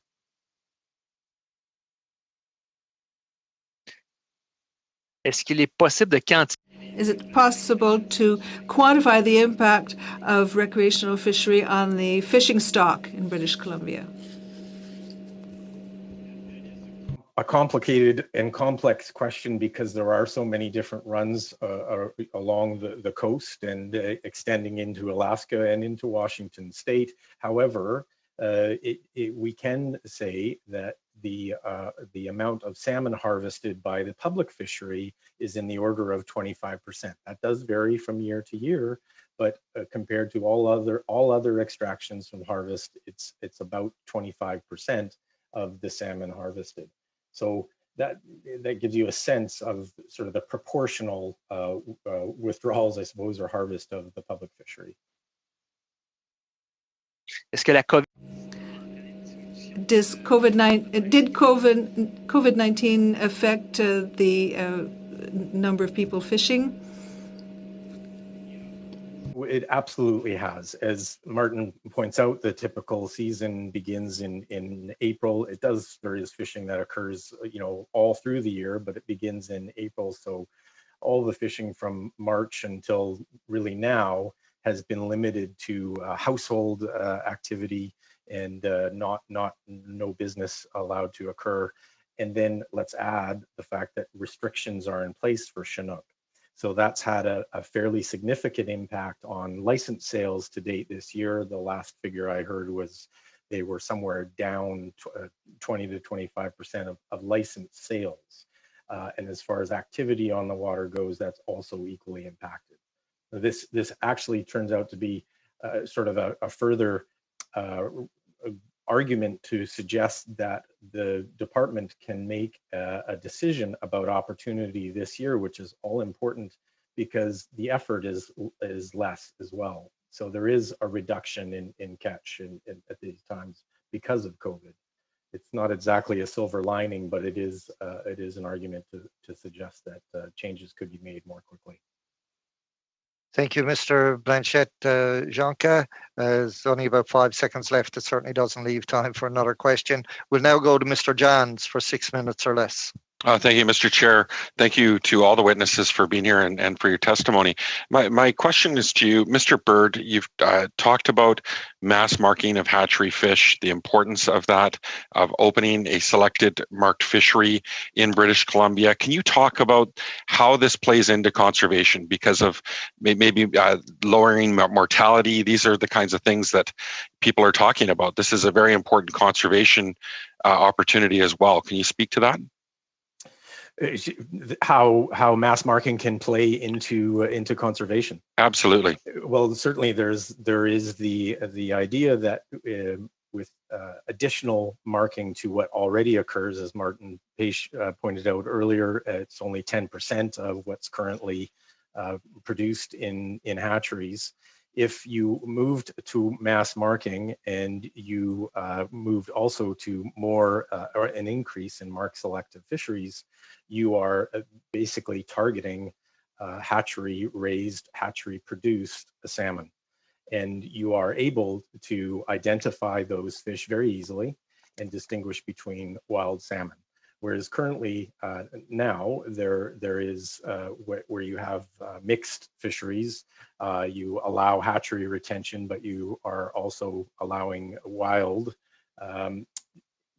The potential for increased wild harvest when you have that kind of fishery in play is greater, obviously, than it is if you have periods of time and in areas where you understand the prevalence of marked fish is high enough and you declare that this should be a mark selective fishery. You can avoid wild salmon stocks, plain and simple. Yeah, perfect. Mr. Bird, we talked about restoration. You and I have talked about this repeatedly, about the importance of the government ramping up investments in restoration. Right now, the BC SHRIF is only $148 million over 5 years. They were oversubscribed on their first round. They had $340 million in applications, and they only doled out $70 million. Can you talk about the importance of increasing that and all of the recreation and people involved in the public fishery, the work they do in restoration, and how, if they're resourced, we've got literally hundreds of thousands of man hours, if you want to call it, ready at our disposal to get people into our communities to help restore that fishery, but also as an opportunity for COVID response for those that may not even get out this summer because of the lack of people visiting our coastal waters from the United States in particular. Can you talk about how this will be important potentially in the fall, especially, and in the winter?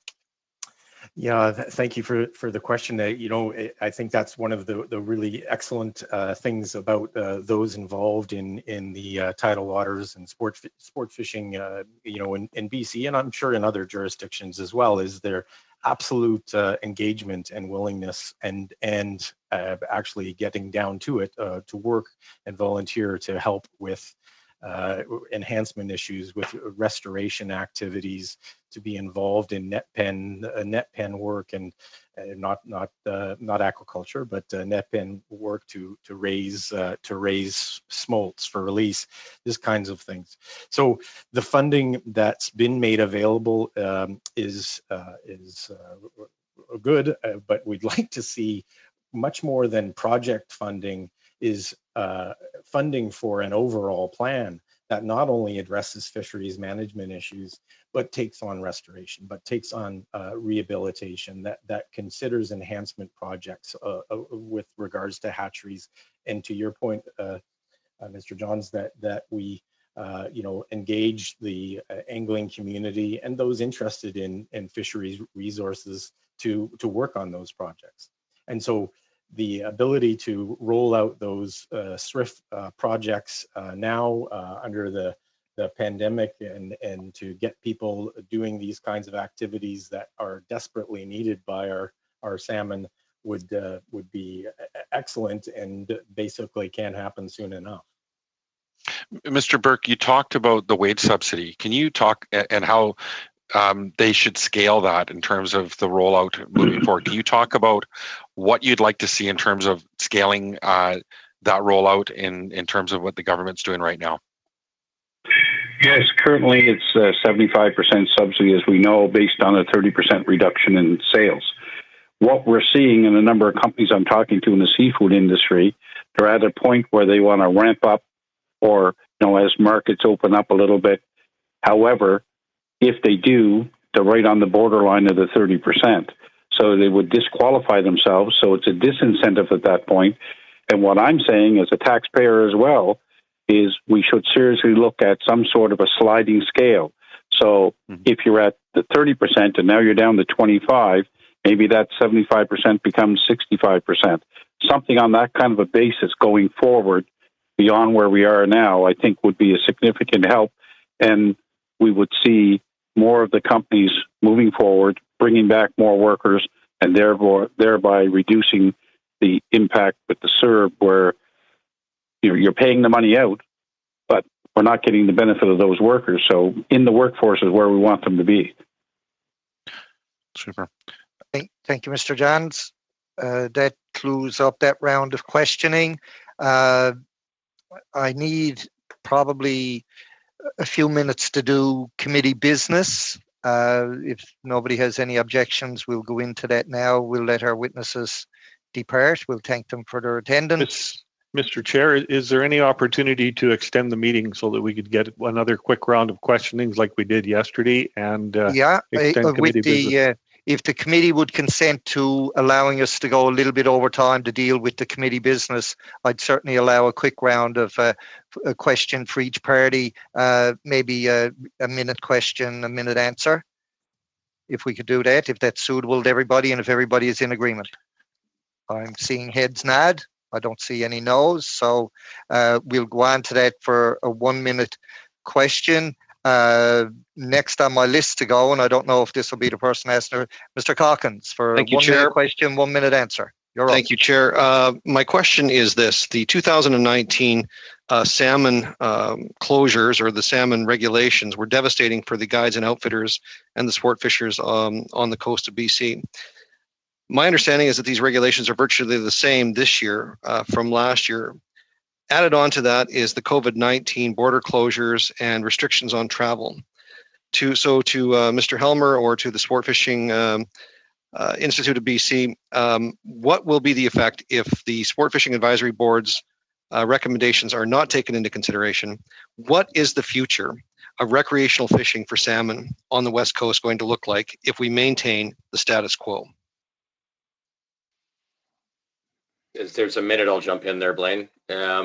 It's Martin Page here, and I would suggest that the future would be quite bleak. If we are to maintain the current suite of non-retention regulations in BC, I think I pointed out in my talk, I didn't quite get to it, but this is about survival. It's not about thriving. It's about survival. Chinook drive the fishery. They're what drive the economies of small coastal communities associated with it. And without the opportunity to retain Chinook, and that is essentially what most of the inside of British Columbia coast has now for the big portion of the Chinook season, the fishery will just continue to decline, infrastructure will disappear, and the fishery and its associated benefits will go away. Fred, is that what you're seeing as well? Absolutely. Thank you. It was supposed to be one question each for a minute. Blaine, you snuck one in there on me. I'll let you away with that. We'll now go to Mr. Batiste for 1 minute question, 1 minute answer. Mr. Burke, two days ago, the Department of Agriculture launched applications for the Food Surplus Rescue Program. The idea is that in areas where there's a lack of demand has created a food surplus, like Cape Breton, like seafood, they will assist organizations that can demonstrate that they can purchase the food that are facing a surplus, process it, and then get it to food banks. Were you aware that this is an option for processors, and is this something that you might look into? I wasn't aware of that in those type of details.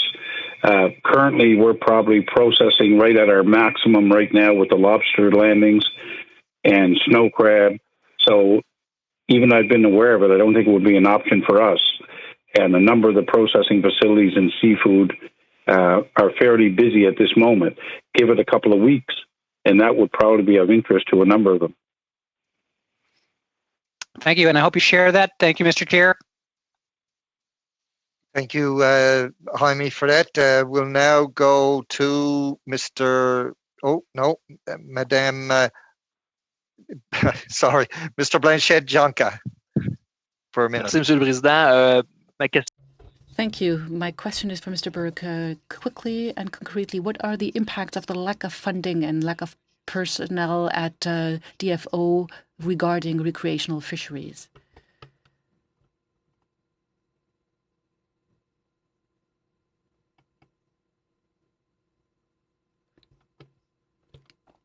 Burke, and I was distracted. I'm certain. Could I ask you to repeat the question? My apologies. Oui. Pas de problème. No problem. So I'll take up my time, if I may. What are the impact of the lack of funding and the lack of personnel at the Department of Fisheries and Oceans on the recreational fisheries? I think that what we're seeing is evidence of that right now. That the lack of resources available to dedicate to making decisions in a timely fashion and to considering management of recreational fisheries properly, given the opportunity, as Martin Page had said earlier, to have a portion of the department dedicated to recreational fisheries management. We do not have that now in the Pacific region, and it is badly missed.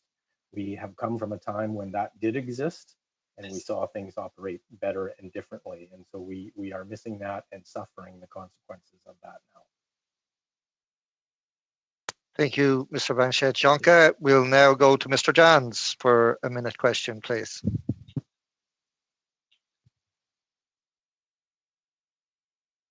You're on mute, Gord. Gord, you're on mute.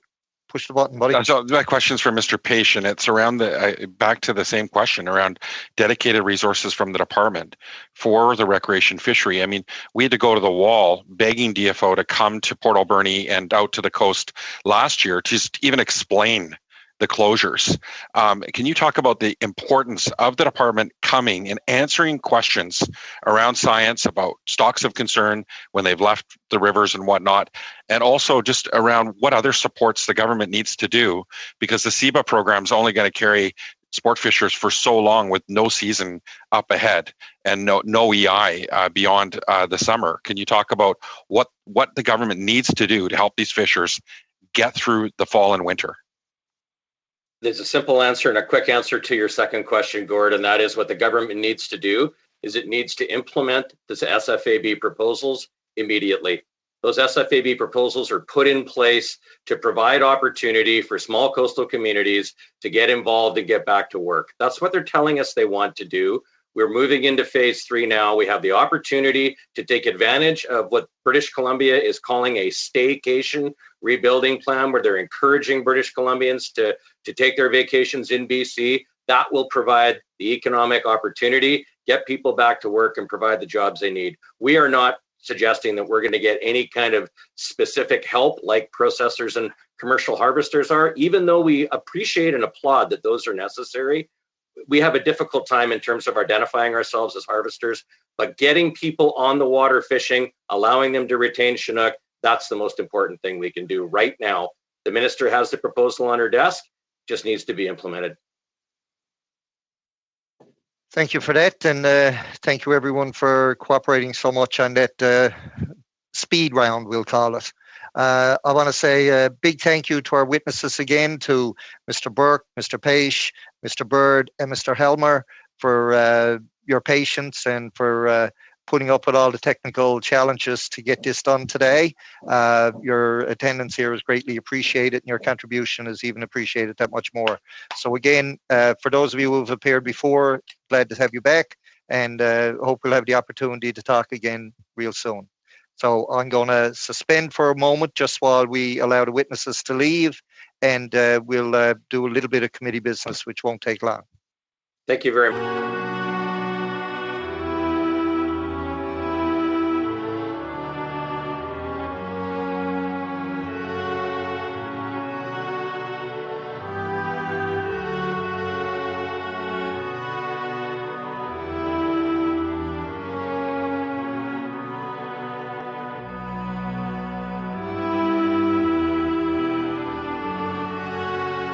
Stop, of course, is we have two budgets that need to be approved by committee.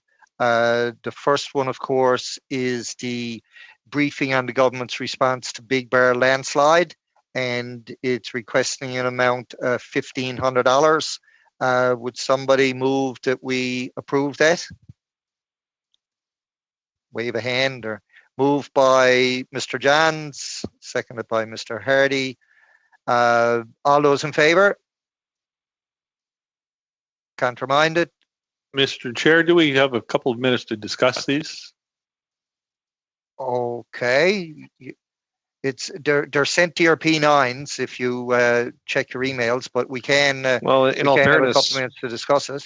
In all fairness, I think if the document you're talking about, I think just came into the inbox while we're busy talking to witnesses and listening to witnesses. In fairness, Chair, perhaps we ought to be given at least a moment to consider it. And that's exactly what I'm saying, Mr. Calkins. So you have a moment to consider it, and any questions you have to either myself or the clerk on the numbers or the estimates, by all means, please do so. Mr. Chair, if I may, I have a couple of questions. Yes, Mr. Arnold.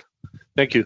The FOPO meetings are using video conferencing. I see that there are phone lines being requested. What phone lines were required if we're doing this all by video conferencing?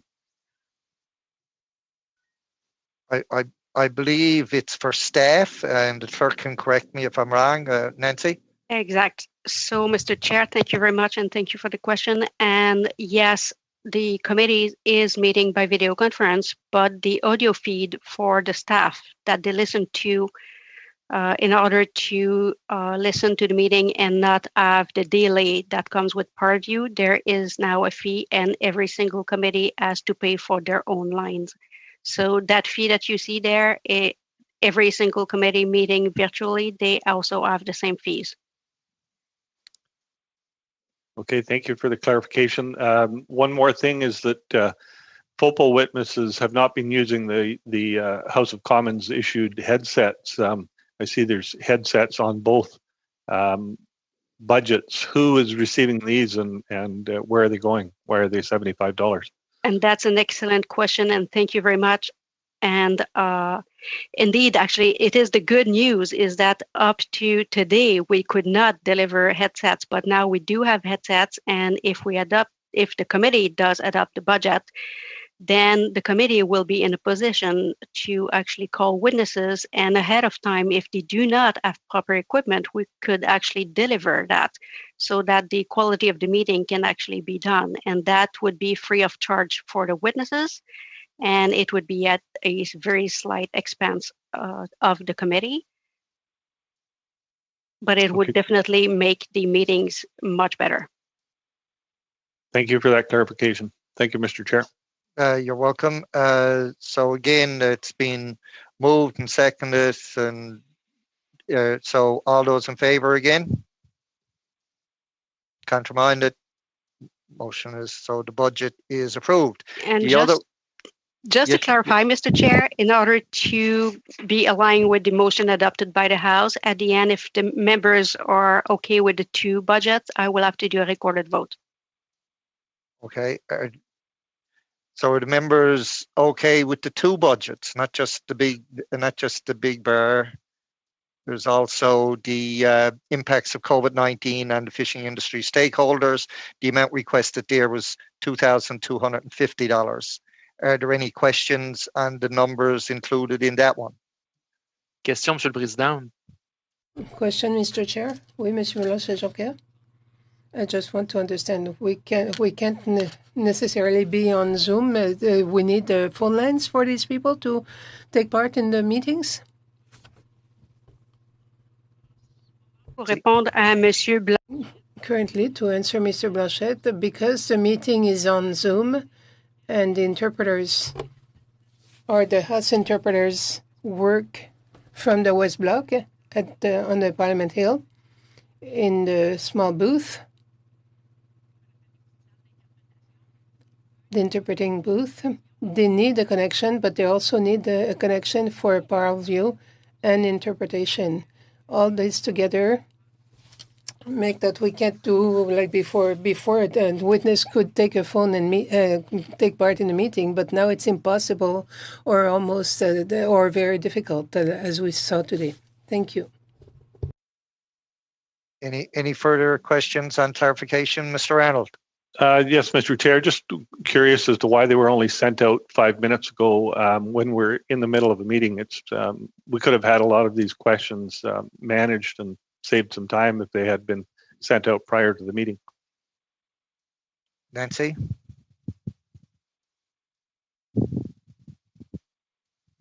Thank you. And again, for the question, well, I also wanted to have the signatures and the approval before, and I've been texting with the chair all during the meeting.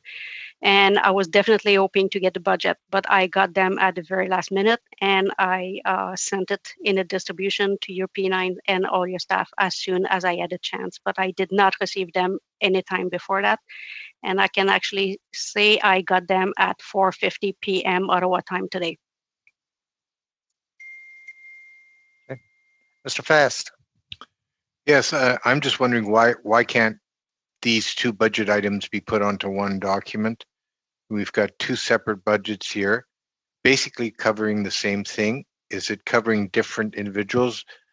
One may be staff, and one may be the witnesses. Is that correct?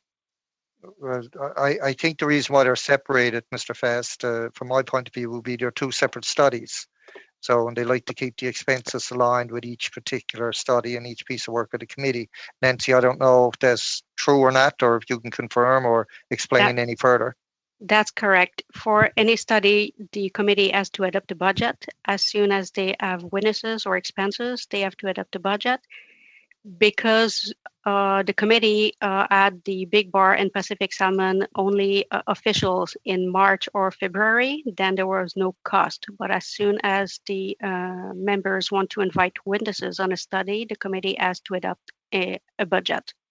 And it can modify over time. So at this time, if the budget is for $1,000 or $1,500, but over time the committee wants to have more witnesses, it can always be amended down the road. Okay, thank you. Thank you, Mr. Fast. And if everybody doesn't have any further need of clarification, I'll ask Nancy to do the recorded vote on both budgets. Thank you very much, Mr. Chair. So the vote is on the adoption of the two budgets for the Big Bar Pacific Salmon study and for the study on the impacts of the COVID-19. Mr. Baptiste. Yes. Mr. Beach. Yes. Monsieur Cormier. Oui. Mr. Hardy. Yes. Mr. Morrissey. Yes. Mr. Arnold. Yes. Mr. Bragdon. Oh, can you unmute yourself and say that? Yes. Thank you very much. Mr. Calkins. Yes. Mr. Fast. Yay. Monsieur Blanchette-Jean-Casse, en substitution pour Madame Gill. Oui. Mr. Johns. Can you unmute yourself? Oui. Thank Oui. you, merci. Thank you very much, Mr. Chair, and it's all yeas for the members. Okay, both budgets, as big or small as they are, have been approved. There's just one other thing I'd like to get out of the way before we adjourn. I have one other item as well, Mr. Chair, if I might. Okay, you can go first, Mr. Arnold. Okay, thank you, Mr. Chair.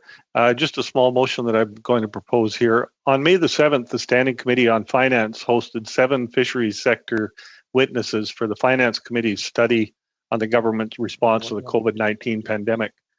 Testimony provided to the Finance Committee by the panel of fisheries witnesses provided many insights into the challenges facing the fish and seafood sectors, and I believe that testimony would benefit our committee's study of the impacts on COVID-19 on the fishing industry stakeholders. And I will have my staff forward the wording of this motion to the clerk if he hasn't already started. So as such, I move that the committee adopt the testimony from fisheries representatives received by the Standing Committee on Finance in the first half of their May 7th, 2020 meeting, so that the Standing Committee on Fisheries and Oceans may consider that testimony as the committee studies the impacts of the COVID-19 on the fishing industry stakeholders. Okay, we've heard the motion. Is there any discussion? Mr. Johns. I think it sounds reasonable. I was at committee hearing that testimony. I think it's very important that it's part of this study. Thank you, Mr. Johns. Any questions or concerns or thoughts from anyone else? If not, I'll... Monsieur le Président, juste prendre une minute. I'd like to take a moment to validate the information on my side. Okay.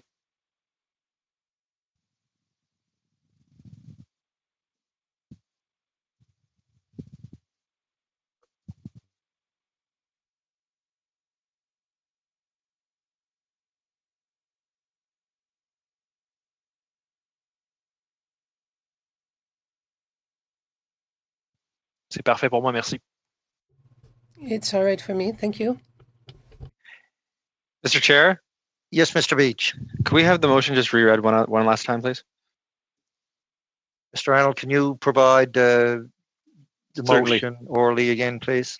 Yes, I'll read it and slowly so that it can be translated well.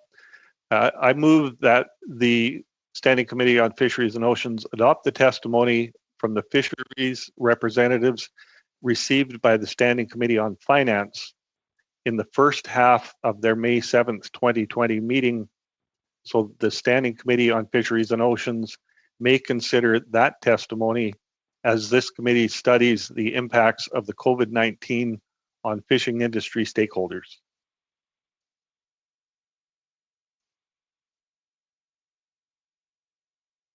Anything else from that, Mr. Beach? Nope. I think that's fine. Okay. Hearing no other discussion, I'll call the question. All those in favor? Has to be a, sorry, it has to recorded be a recorded division. vote. I'm sorry. Thank you very much. Okay, when you're ready, Nancy. Right, so the question is to Mr. Arnold's motion. Mr. Baptiste. Oui. Merci. Mr. Beach. Yes. Monsieur Cormier. Wait. Mr. Hardy. Yes. Mr. Morrissey. Yes. Mr. Arnold. Oui, yes. Mr. Bragdon. Yes. Mr. Calkins. Yes. Mr. Fast. Yay. Monsieur Blanchette-Jean-Casse pour Madame Gill. Oui. Mr. Johns. Yes. All yeas, Mr. Chair. Okay, so the motion is passed. So I'm sure we'll get that information. Now that we've got that out of the way, I just wanted to talk about, I know we decided or the committee decided to have 2 meetings in July and 2 in August. Now I did take the time to send out some dates to several members. I know Mr. Arnold, I think my office was in touch with your office, And the dates that were proposed for our 2 meetings in July was Tuesday, July 21st and Thursday, July 23rd. In August, the proposed dates was Tuesday, August 11th and Thursday, August 13th. And all I will say is this coincides with our virtual Parliament schedule. Are all members okay with those dates? Okay, hearing no opposition to it, we'll say those are the dates. The only thing we have to do now is to look at what's going to be studied or examined by the committee on those particular dates. There was a suggestion a couple of weeks ago that we go back to salmon in Pacific salmon in July for 2 meetings. So is that okay with everyone if we revisit the Pacific salmon for the 2 meetings in July? Mr. Chair, I believe the Big Bar study was scheduled for 2 meetings. We have had 1 meeting with the minister on that. Would 1 more meeting finish that off? I think it would, but the Pacific salmon and the Big Bar are kind of tied together a lot. So I don't know if you want to talk about the Big Bar while we're looking at Pacific salmon, if that will tie into it and fit it in that way, and dedicate the 2 meetings kind of to examining both those topics in July.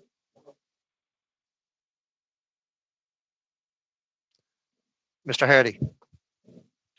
Was there an expectation that there would be some kind of report, interim or otherwise, on the Big Bar? Not that I can recall, but Mr. Johns. Well, I would expect that there should be something that comes out of it. I think we should have 1 meeting, like Mr. Arnold suggested, on Big Bar so we can wrap it up and get those recommendations sent. Okay, well, that would be my thought. What do you say we say July 21st would be Big Bar and July 23rd would be Pacific salmon? Everybody okay with that? And does anyone have any preference for the 2 meetings in August? Or should we? Oui, Monsieur le Président, de notre côté, on aurait.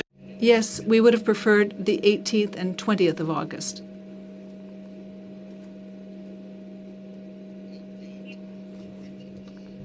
If I can add, Mr. Chair? Yes. Is that the dates of the meetings are not going to be decided by the committee, but it will be suggested by the committee, but in the end, the whips will agree on a calendar and on dates. Okay. So I think we'll finalize the actual dates when the whips get together and talk about who's meeting when or which committee is meeting when. We're suggesting that we go with the dates that we suggested. So we'll let them try to they'll iron out that schedule in a more definite manner when the whips talk about the proposed dates. So perhaps Mr. Blanchet-Janca, you could ask your whip to make representation that the dates be on those particular dates that you mentioned, and we'll see where that goes. But again, anybody have any preference for this topic or subject for the 2 meetings in August? Mr. Hardy. Well, we could continue with the Pacific salmon, obviously, and to get some wheels under that. Okay, so we can do. Could we? Thank you, Mr. Chair. Could we consult with our groups first and get back to you through the chair or through the clerk to determine August? Yeah, but yes, we can for August. We got the ones in July done, so we can certainly communicate with each other and get back over the next little while to what we can decide on those, and we can do that by email if everyone is in agreement. Seeing no opposition, that's the way we'll do it. All right, again, thank you everyone. We've got a little bit of a break from committee now, a week or 2 before we start the meetings in July, a couple of weeks actually. So enjoy your time over the next 2 to 3 weeks. I'd like to say I'm going to miss you all for that length of time, but I won't. And I'll wish you all stay safe and stay healthy, and hope to see you all back on July 21st for our committee meeting. Thank you, Mr. Chair. Be safe, everyone. Thank you. Yeah. Bye.